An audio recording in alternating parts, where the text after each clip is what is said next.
Israel സൈനികരുടെ ദേഹത്ത് ഒരു പോറലേൽപ്പിക്കുന്നവർ ലോകത്തിന്റെ ഏത് കോണിൽ വിളിച്ചാലും ഇസ്രയേൽ അവരെ തേടിയെത്തിയിരിക്കും. സമാധാനം വേണ്ടെങ്കിൽ യുദ്ധം തന്നെയാകാം എന്ന ബെഞ്ചമിൻ നെതന്യാഹുവിന്റെ മുന്നറിയിപ്പ് ലബനനിൽ ഇപ്പോൾ അക്ഷരം പ്രതി നടപ്പിലാകുകയാണ്.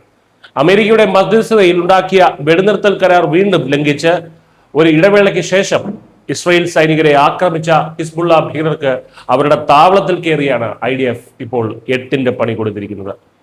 തെക്കൻ ലബനനിലെ നബദിയെ ജില്ലയിൽ ഇസ്രയേൽ യുദ്ധവിമാനങ്ങൾ നടത്തിയ മിന്നൽ ആക്രമണത്തിൽ 11 പേർ കൊല്ലപ്പെടുകയും നിരവധി പേർക്ക് പരിക്കേൽക്കുകയും ചെയ്തു. തങ്ങളുടെ 3 സൈനികരെ ഹിസ്ബുള്ള ആക്രമിച്ചതിനുള്ള ഇസ്രയേലിന്റെ അതിശക്തമായ പ്രത്യാക്രമണമായിരുന്നു ഇത്.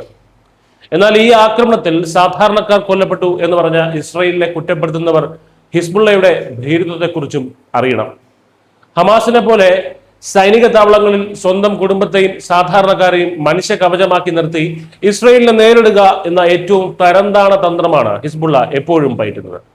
ഇസ്രയേൽ ലക്ഷ്യമിട്ട ഹിസ്ബുള്ളയുടെ ഒരു മുതിർന്ന കമാൻഡർ ലബനനിൽ ഒളിച്ചിരുന്നത് ഇതുപോലെ സാധാരണക്കാർക്കിടയിലായിരുന്നു.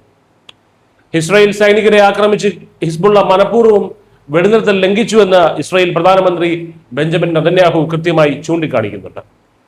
അമേരിക്കൻ അംബാസിഡർ പോലും ഇസ്രയേലിന്റെ ഈ നീക്കത്തെ പിന്തുണയ്ക്കുകയാണ്. ലബനനിലെ ഭീകരരുടെ സൈനിക ഇൻഫ്രാസ്ട്രക്ചറുകൾ ഒന്നൊഴിയാതെ തകർക്കുക എന്നത് മാത്രമാണ് തങ്ങളുടെ ലക്ഷ്യമെന്ന് ഇസ്രയേൽ സൈന്യവും വ്യക്തമാക്കി കഴിഞ്ഞു.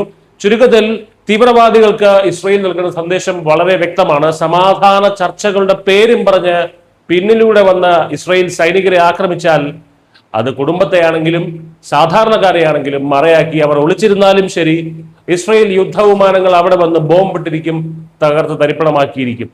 ഭീകരവാദത്തിനെതിരെ വിട്ടുവീഴ്ചയില്ലാത്ത ഇസ്രയേലിന്റെ ഈ സർജിക്കൽ സ്ട്രൈക്കുകൾ വരും ദിവസങ്ങളിൽ ലബനനിൽ കൂടുതൽ ശക്തമാകാനാണ് സാധ്യത. ന്യൂസ് ഡെസ്ക് സിസ്റ്റം പറയണം.